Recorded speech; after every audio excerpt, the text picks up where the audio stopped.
year later, her remains were found in a remote area of Malibu Canyon. What happened in between has left a trail of unanswered questions, contradictions, and deep frustration for her family and for anyone who's looked into this case. This is the story of Mitrice Richardson and the system that failed her. On the evening of Wednesday, September 16th, 2009, around 5 p.m. in Watts, Los Angeles, Mitrice Richardson, who's 24, normally sits down for her usual dinner with her 91-year-old great-grandmother, Mildred Harris. But instead, they caught up like any family would, and before leaving, Mitrice told Mildred she was heading out for the night. By 7 p.m., Mitrice had traveled roughly 40 miles to Malibu, where she arrived at Jeffrey's, a well-known oceanfront restaurant. After being told by the valet that parking was valet only, the attendant stepped away to park another car. When he returned, he found Mitrice no longer in her own vehicle, but inside his, rummaging through his CDs. You know, he was kind of like, what the heck, why is she in my car? So he was like, hey, what are you doing in my car? Mitrice responded in fragmented sentences that made him uneasy. He then escorted her into the restaurant. Inside, she asked for a table for one and ordered a $65 steak along with a cocktail. Nearby, a lively group of 7 people caught her attention, and she invited herself to join them. During their conversation, she spoke about astrology in a way that didn't quite make sense, telling the group her mother was Mother Earth and that the ocean was calling her. The group found her eccentric but engaging. When they left, Mitrice remained alone. As she attempted to leave, the restaurant manager stopped her to ask how she planned to pay her bill. Mitrice explained she believed the group of 7 had covered it. The manager then asked if there was someone they could call to pay, and Mitrice provided her great-grandmother's phone number. At approximately 9:30 p.m. that same evening, Mildred Harris was home alone in Watts when she received the call from Jeffrey's. The staff explained that Mitrice had not paid her bill and appeared to be acting strangely. Mildred offered to pay the bill over the phone with her credit card, but the restaurant refused, citing they needed a signed receipt in person or a faxed authorization. While the staff even volunteered to cover the cost themselves, the staff of Jeffrey's, the restaurant owner decided to involve the authorities due to concern for Mitrice's well-being. The subsequent 911 call went as follows. Hi, we have a guest here who is refusing to pay her bill, and we think she sounds really crazy. She may be on drugs or something. We are wondering if someone could come by and pick her up. Police arrive at Jeffrey's around 9:50 p.m. According to one of the staff at Jeffrey's, the moment feels like a shift. The severity of the situation seems to hit Mitrice. While she had sounded calm and casual on the phone with her great-grandmother, in person, she looked scared. Witnesses say one of the deputies were gentle with her, trying to keep her at ease. In their official statement, the Los Angeles County Sheriff's Department said deputies gave Mitrice a sobriety test on the scene to determine if she was fit to drive. She had attempted to leave without paying for her meal, but when she showed no sign of intoxication, they gave her a second chance, asking again if there was any way she could cover her bill. Mitrice thought she might have left her wallet in her car, so she asked officers to go and check. They searched the vehicle. They said it was cluttered, things were everywhere, but they did not find a wallet. She did have her driver's license though, and searching through the car, deputies found small scraps of marijuana. Rather than issuing a citation, they placed Mitrice under a citizen's arrest for defrauding an innkeeper and added a second charge: possession of less than an ounce of marijuana. She was transported to the Lost Hills Sheriff's Station in Agora Hills. Now it's 10 p.m. and Mildred Harris calls Mitrice's mother, Lettice Sutton, to tell her about the incident at the restaurant. Lettice was confused and concerned. She called Jeffries directly. A staff member tells her Mitrice has already been taken away by deputies. They describe how her daughter was acting erratic, disconnected, nothing like herself, Lettice thought. Lettice assumes Mitrice must have been drinking, though she wasn't really known to drink heavily. She had no history of legal trouble, no history of this kind of behavior, and most definitely wouldn't go to a restaurant and not pay the bill. It just didn't make any sense. They also inform her that Mitrice's car is being towed, not to the station, but to a private lot near the restaurant, miles from the Lost Hills station. Lettice calls the sheriff's department to ask about bail and whether Mitrice will be released that night. Lettice asked, "Are you guys gonna book her and then release her tonight? Because it's dark and she doesn't have a car. I don't want her wandering. She's not from that area, and I would hate to wake up to a morning report. Girl lost somewhere with her head chopped off. I guess I would have to come get her. Oh my God." The deputy assures her Mitrice will be safe. They tell her not to worry, and when she is released, Mitrice will call her. Just 4 months earlier, Mitrice had graduated with honors from Cal State Fullerton. She was described by family and friends as driven, deeply caring, and always focused on doing the right thing. She was preparing to apply to graduate schools, aiming for a doctorate in child psychology. Dr. Rhonda Hampton, her mentor, said she had an innate compassion, a natural empathy, wise beyond her years. In high school, Mitrice had been a competitive cheerleader. She competed in dance and beauty pageants. She always stood out. Now, in the summer of 2009, like many recent college graduates, Mitrice Richardson was splitting her time between fun and planning her future. Now it's Thursday, September 17th, 2009, 5:20 in the morning. Lettice Sutton, Mitrice's mother, calls the Lost Hills Sheriff's Station expecting to bail her daughter out of jail. But she's told that Mitrice was released nearly 5 hours earlier at approximately 12:30 in the morning. According to the sheriff's department, Mitrice was released because she had no criminal record and showed no signs of mental illness or intoxication. The jailer tells Lettice that Mitrice had been encouraged to stay at the station until someone could come and pick her up, but she declined. Her car was still at an impound lot in Malibu. Deputies did not offer her a ride there. They claim Mitrice was given several options for where to stay, but she refused them, allegedly saying she was meeting up with friends.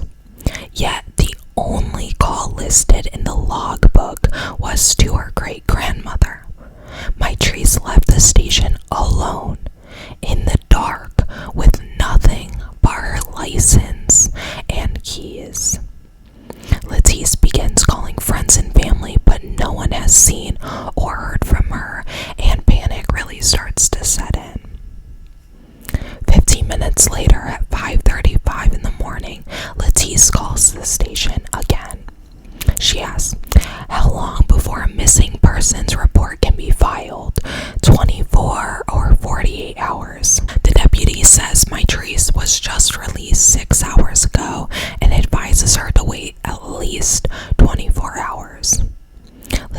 tells him, "I believe she is highly depressed."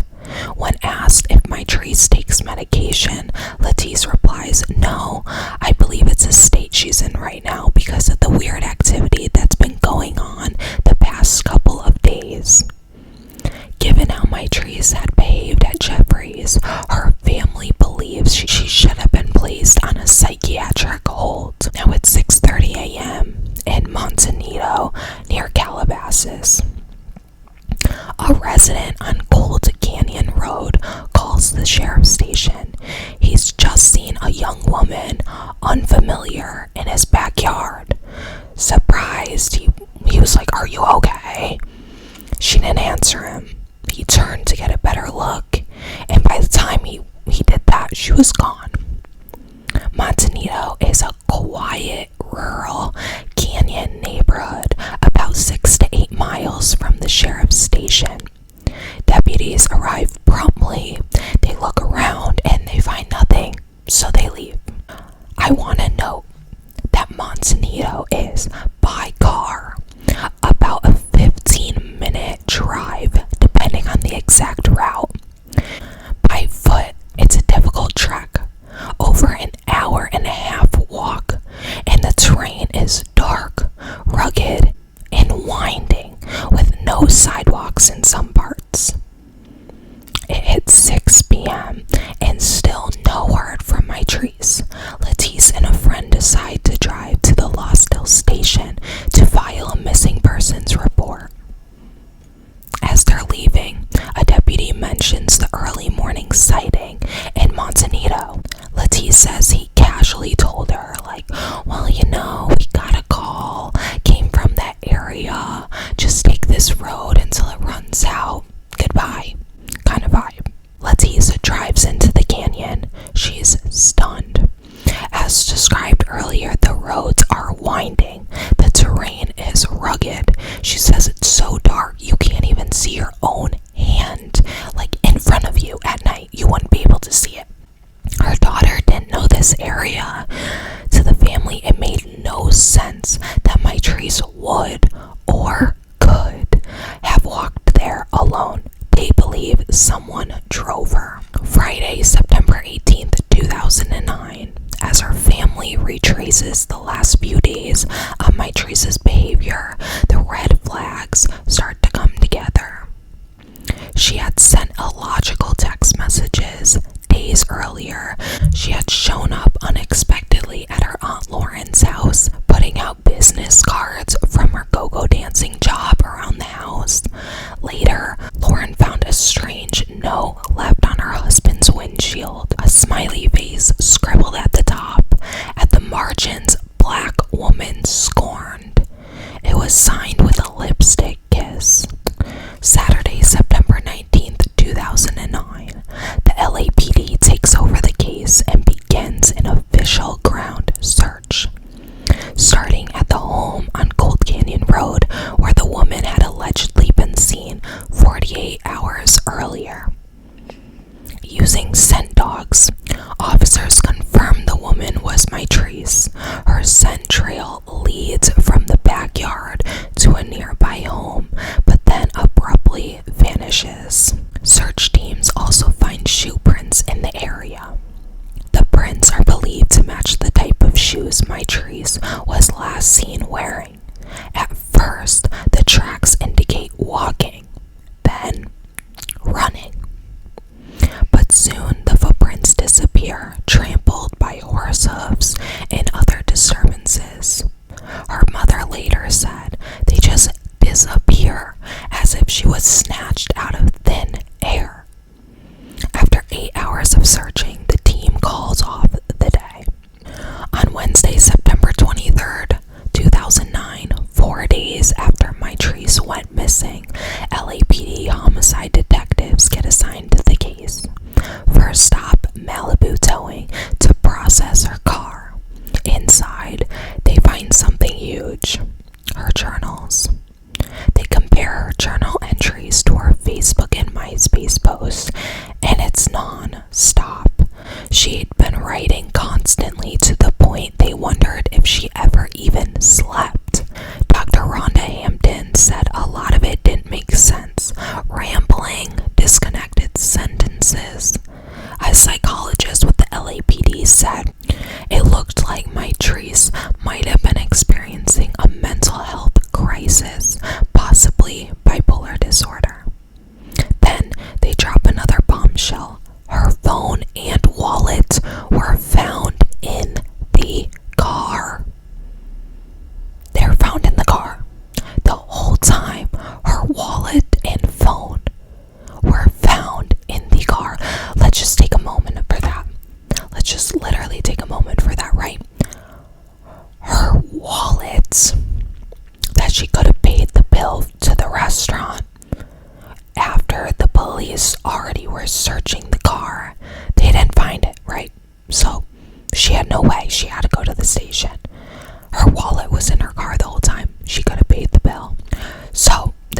apparently missed by deputies the night she was arrested.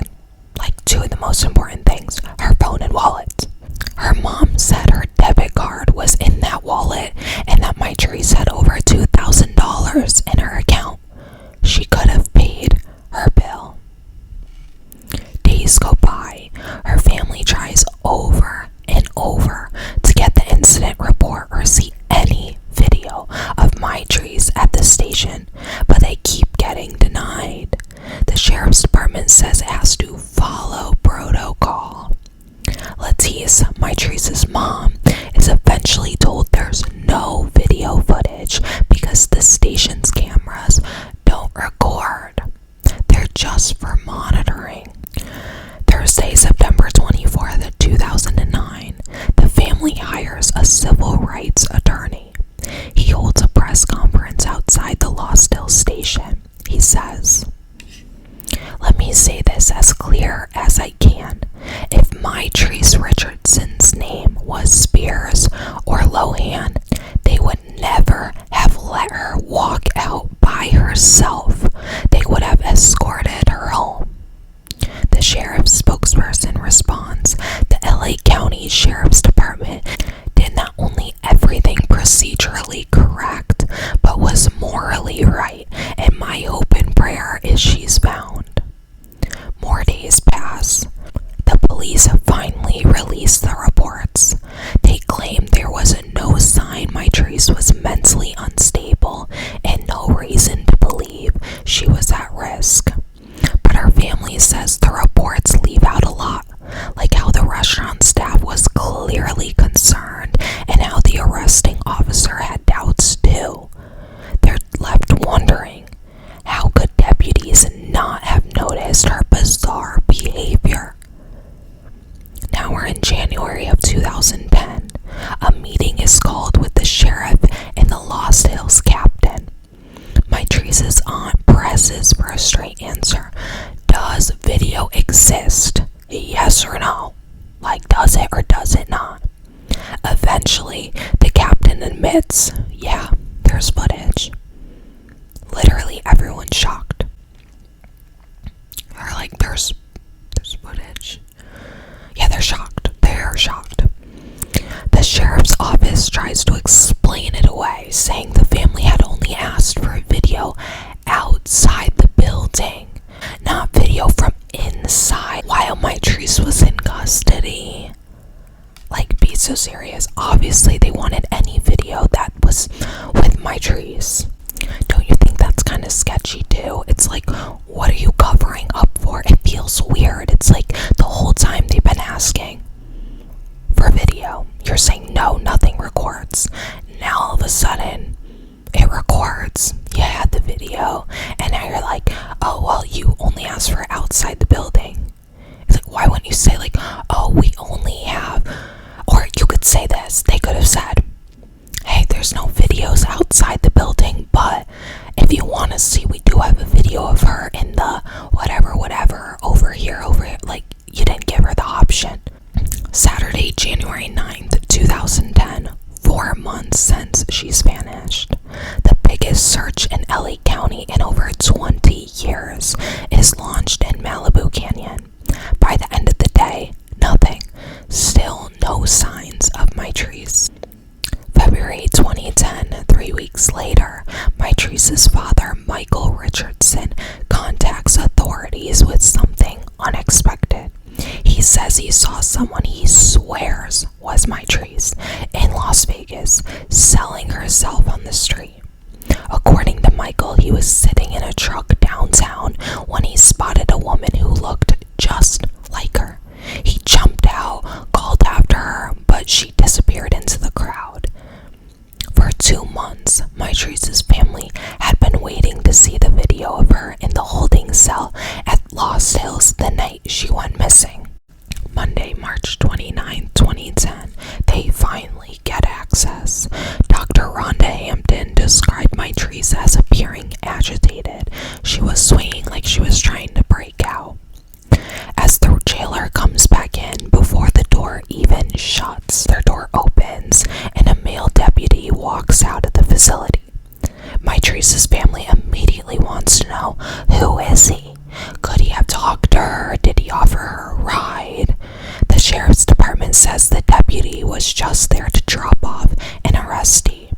He and his partner claim they made a routine traffic stop about an hour after Mitrice was released.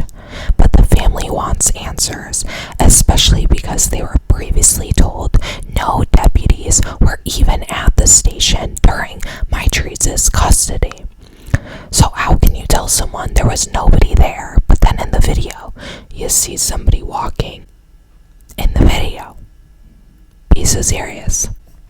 Saturday, June 26th, 2010, Letty Sutton and her attorney make a bold move. They file 6 claims against the LA County Sheriff's Department, including negligence and wrongful death. The department denies every claim, and the wrongful death claim is quickly questioned because there's another reported sighting of Mitrice, again in Las Vegas, by a high school friend. He says he saw her at a hotel casino around 3 a.m. She looked nervous and ran off when he called her name. 1 month later, LAPD and LA County Sheriff's investigators go to Vegas. They talk to more than 70 people who claim to have seen her. But Mitrice's mother, she's not buying it. She does not believe her daughter has been selling herself in Las Vegas for the last 9 months.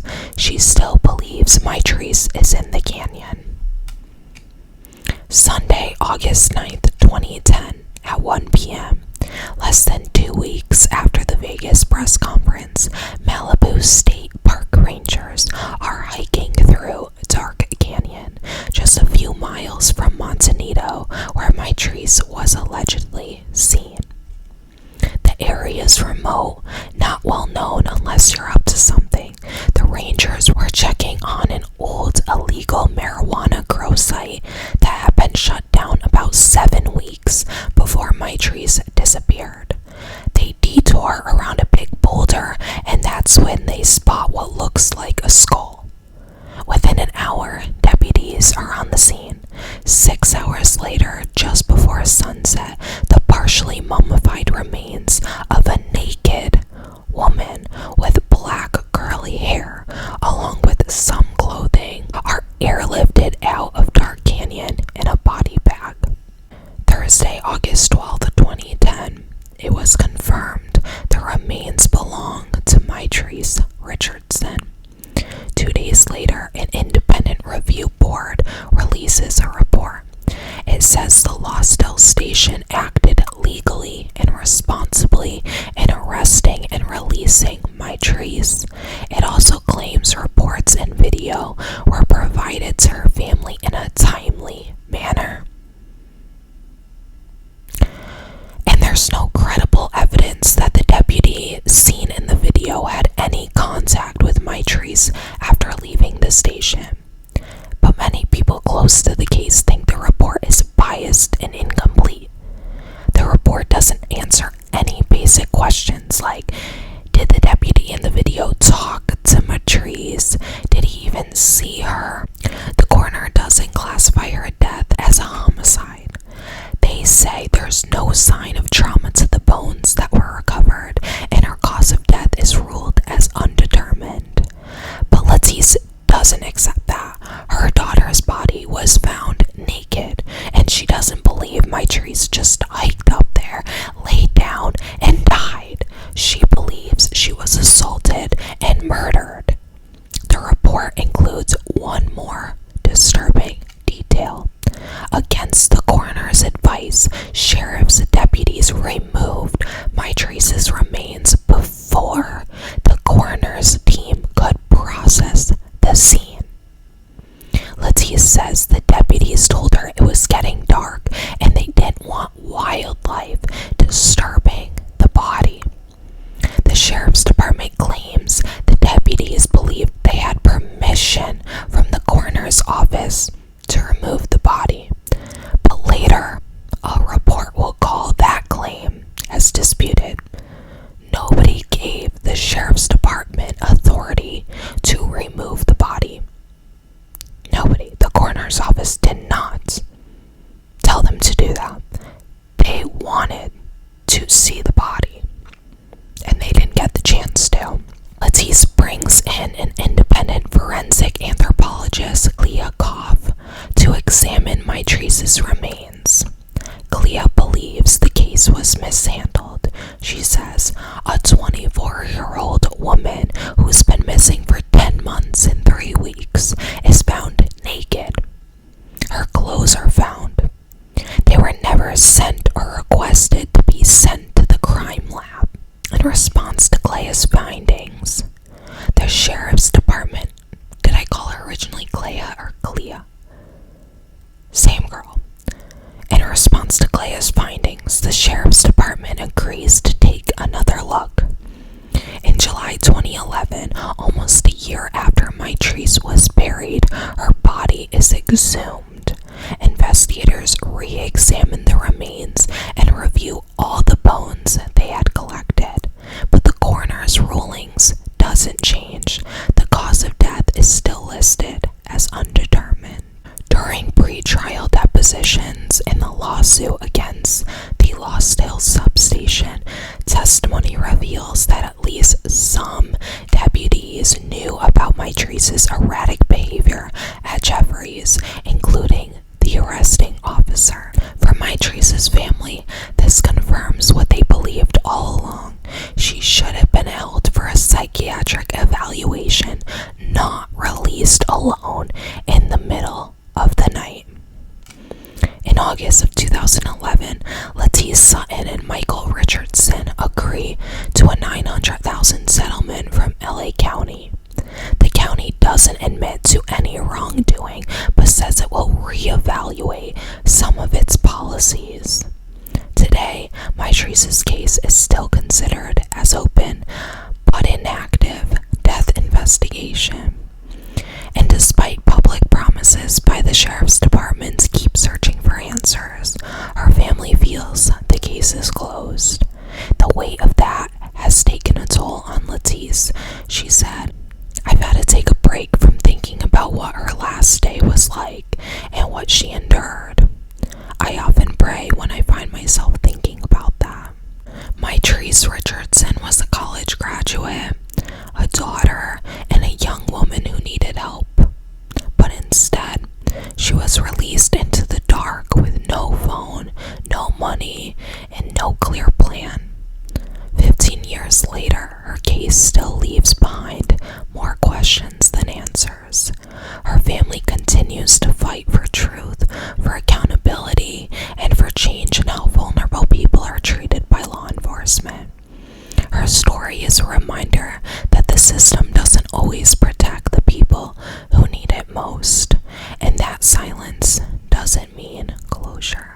Let me know your thoughts in the comments below. Don't forget to like, comment, and subscribe.